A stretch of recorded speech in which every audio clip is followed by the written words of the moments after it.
Honorable Senators, I rise today to speak about the ongoing war in Darfur, which started nearly 20 years ago and still suffering ensues on citizens, particularly women and girls.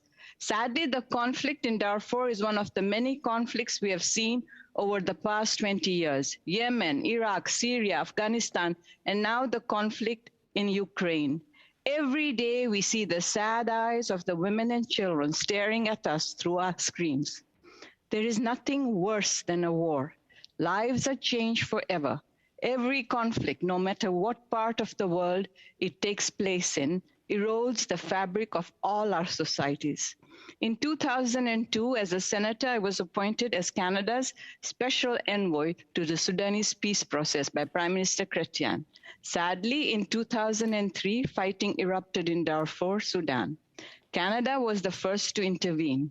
When I arrived in El Fasher, women crowded the UN plane and profusely thanked me. I was confused with what I saw. For shelter, they only had pieces of plastic and very little food. Yet they thanked me. They told me Canada had provided funds to UNICEF, which allowed schooling for their children to have hope for the future. I went to Nyala refugee camp and I asked why they had decided to send their daughters to collect firewood and not their sons. The mothers looked me straight in the eye and said, if we send our boys, the militia will kill them. If we send our girls, we risk them being raped, but they will not be killed. I later saw a few young girls with a wheelbarrow, and inside the wheelbarrow was a young girl. The young girl had been raped by 6 militiamen.